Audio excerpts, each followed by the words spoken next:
I'm very, very lucky. I discovered it when I was 4 years old. Uh, I attribute it to my parents. They were huge musical theater lovers, and they would listen to Broadway soundtracks in the car. And I was obsessed with Phantom of the Opera, and I would sing along. My dad was like, "I think she can sing. I can't like. Does she sound like she can sing like for a 4-year-old? I don't know. Let's take her to go see a musical and see what she thinks." So they took me to go see Phantom of the Opera, and I was just transfixed. And I looked at my dad, and I was like, "I'm going to do that." And that was it. I booked my first job in Les Miserables, the National Touring Company, and Broadway when I was 6, and that was it. So again, I'm very lucky. I found my passion when I was a child, and I just never looked back.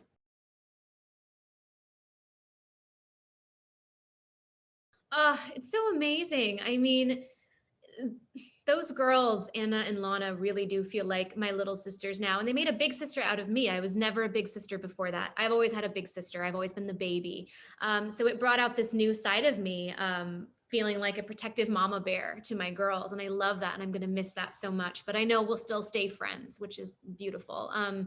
But yeah, it's amazing. I think we just feel very grateful. When we first did the first film, there was no way to know that we'd end up doing three. So to have it be the third and final film is really bittersweet.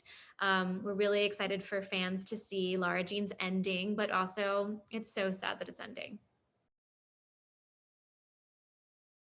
I loved, first of all, that it had Asian American representation. That's something that you don't see very often in scripts that come your way, where they're actually seeking it out. And the fact that it was written by an Asian American, the wonderful Jenny Han, who wants to, have Asian American voices and faces represent this story, but also the fact that it's normalized. It's not the main center of the story. It just so happens that she's an Asian American, and it's her story, and it's normal to tell that story, and I loved that. I also loved the strong family bond that they have in the script. I'm very, very close to my family. We're very tight knit family, so I loved that. I loved the family themes and the sisterhood, and just the overall amazing positive message of the movie, that sometimes being unique and being different makes you the most beautiful, and to own that. I loved that.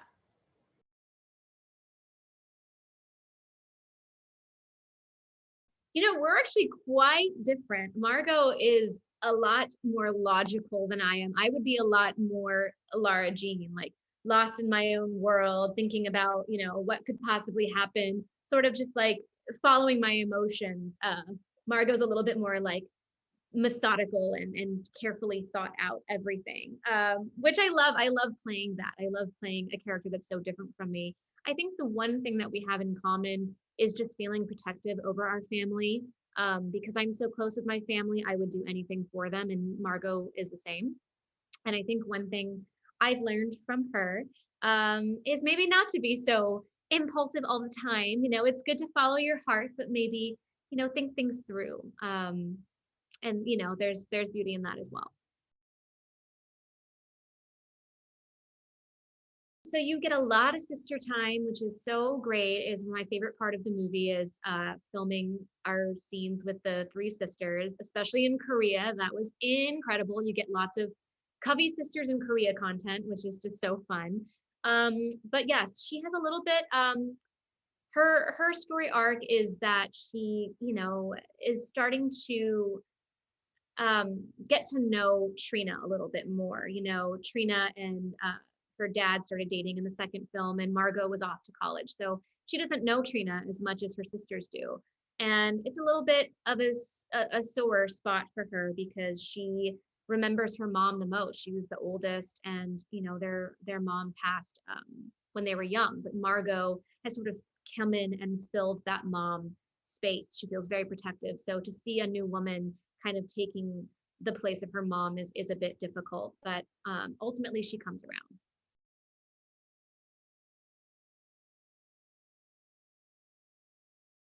Wow. I mean, I always try to lead with love. I think that's such a beautiful ideal in life. So, Yeah, I'm lucky. I have a lot of love in my life. I have wonderful friends that I don't know where I would be without them. I have wonderful family. I have a wonderful husband, dog. I don't know where anybody would be without love in their life. So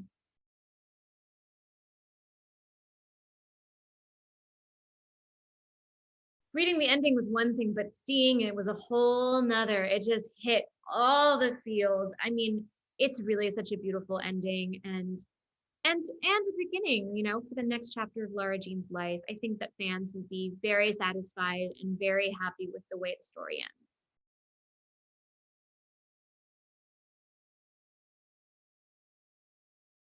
I think what's great about Laura Jean and what's so unique about her character is that she really is a woman who knows who she is, quirks and all, and embraces it no matter what. And she never changes. She never changes for anybody, especially a boy.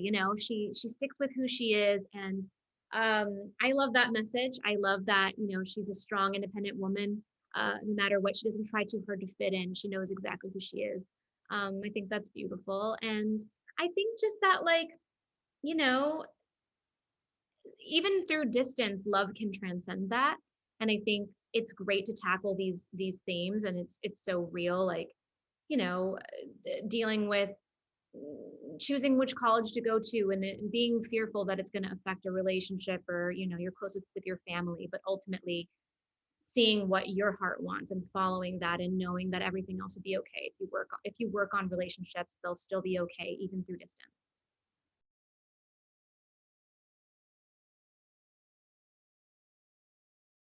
Yeah, totally. I actually read all the books. I think it really gives a great insight into the characters, and I like kind of picking the brain of the author when she wrote the story and what the backstory is and why the characters respond the way they do. So yeah, I really do like to read the book series. I think it's a great way to prepare.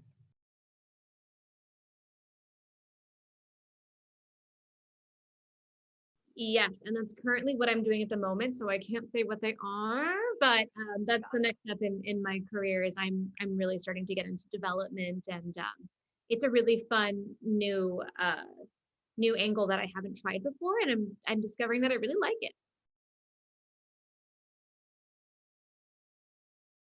Oh, it's so lovely. I actually went on my birthday, and I'm from there. I'm from Hawaii, so it was so nice to anytime I get to come home and be in my homeland, and there's aloha spirit every single time you go back and work, and it was just the nicest set. They're really welcoming, and when they found out it was my birthday, they sang for me. Somebody went out and got me a lei. Like it's just the way it is in Hawaii, and it just makes me so proud to be from there.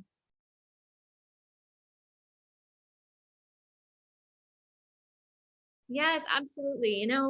Um, I've been lucky enough in the last couple of years in between filming to go to the stage and do different um, musicals and cabarets and things like that, and it's always just fed my soul so much. So during this time, nobody can go be on stage, and I miss it so much. I miss having that outlet, and I feel for all of my friends who are on Broadway right now, and I can't wait for everyone to be able to return to the stage because it's just there's nothing like it. There's nothing like performing live on stage, and it'll always be my first love.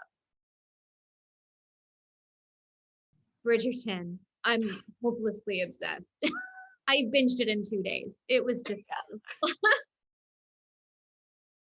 baby one more time, Britney Spears. To all the boys I've loved before, There you go. obviously. But let's see here. Oh, I have so many. I love While You Were Sleeping. That's kind of an older one, like 90s. How to Lose a Guy in 10 Days, always one of my favorites. Um, ooh, I'm a rom-com girl. I always go back to Sex in the City, the movie or the series. Um, Friends, always on in my house. I know that's not a movie, but love it so much. Ooh, that's a hard one. I mean, I've just been obsessed with Taylor Swift, like Folklore and Evermore. They're all so sad. Cardigan is just every time I hear it, I'm like, oh my gosh, I love it. Um, okay. I'm also dating myself here, but I'm obsessed with Ally McBeal. It's like one of my favorite shows of all time, just because it's a quirky girl who's just like going through life, just a hot mess, trying to figure it out, having all these fantasies all the time. And somebody asks her, they say, like, what makes your problems bigger than everyone else's to you? And she's like, they're mine. And I'm like, I get it. Like, you can look at anything that is going on in your life and be like, yeah, but things are so much worse here and there. But you're just like, but perspective, this is my problem right now. I'm dealing with it. And I'm allowed to feel my feelings.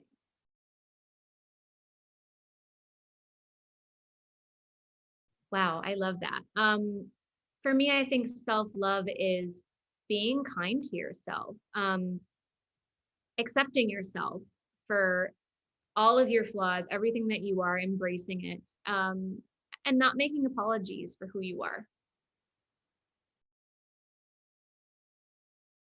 I'm about to go film something as well, but once again, I cannot say yet. But I think Instagram and Twitter are my most active. So Janel Parrish at Instagram as well as Twitter. Ooh, yeah. So lately it's been Evermore and Folklore on repeats, but anything Ariana Grande, I stand so hard. I love her. I love her Positions album. Um, Also her best friend Victoria Monet, her Jaguar album, and anything Janae Aiko. Those are my girls that I stand.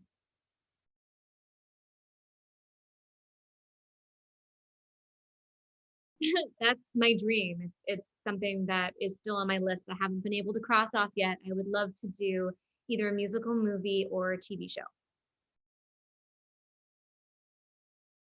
I don't know. I've been asked that before. I love to play around and record stuff on GarageBand and like, put snippets here and there on Instagram. But as far as like being a recording artist, I think maybe not. I think my heart speaks more to performing, like a musical theater, a musical movie, a musical TV show, anything where I'm performing. I think that's probably more my love. Dream role in a musical is Kim in Miss Saigon. That's just my number one dream role since I was 6. As far as like franchises, I would love to join. Bridgerton, call me. I love how inclusive they are and how diverse they are in their casting. Call this Asian American girl. I'll come over and I'll wear my powdered wig. I'm here for it. My corset. Um, let's see. Another show I'm obsessed with, You on Netflix, makes me want to go back to my PLL days. I'm here for it. Yeah, those are probably my biggest obsessions that I would like fangirl over joining.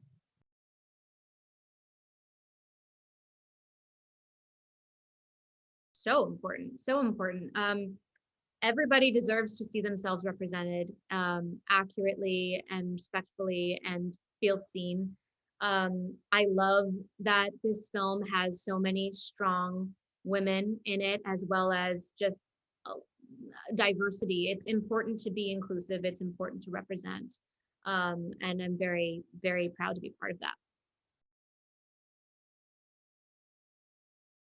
Yeah, I think just like everybody, it just goes in waves. There were many days slash weeks where I was like, "Man, I don't want to do anything. I'm gonna sit on my couch and binge the show and Postmates." And then, sometimes you just wake up and you're like, I don't want to feel that way. Like, I don't want to feel down. What can I do to like shake myself out of it? So things I started that made me feel motivated and like I was shaking it up. I started cross stitching, which was like a fun craft to pick up. You really have to like focus on to do it. Cooking a lot. I got a Peloton that I'm obsessed with just to feel like I'm being active and feel the energy of a room, even though you're not in it. Going on walks was important. Lucky I had my sweet little doggy with me, that helped. And I think just ultimately like trying to shake myself out of a negative mindset whenever I get there, because we're in such crazy times. I think it's just so natural that we're all going to have moments where we're just like, this sucks.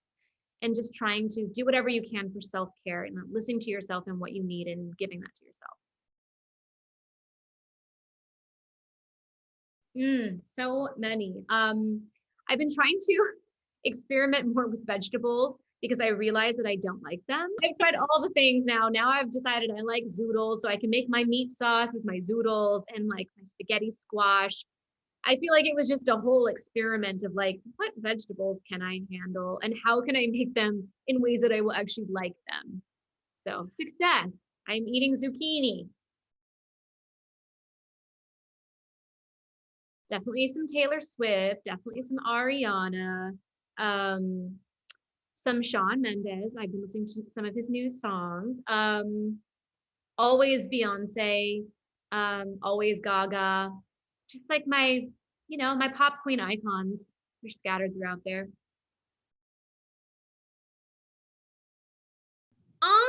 I'm like pretty basic. Like every day, if I'm not being styled for something, like I'm pretty much in like jeans and a black tee with like a leather jacket and some like studded boots. That makes me happy. I'm more of like an accessory and makeup girl. Like I'll dress pretty basic, but I'll have on like all my jewelry and like, a cat eye and a red lip. And that makes me happy. I'm good with that.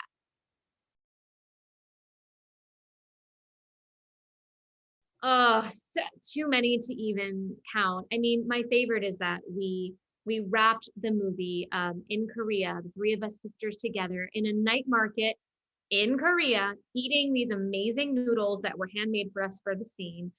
And as they were about to call wrap, we knew it was happening. We grabbed each other's hands and they said that's a picture wrap, and we were all three together the way we started. And that doesn't always happen. You don't always get to wrap a project with your co-stars. So that was a special moment that we'll never forget.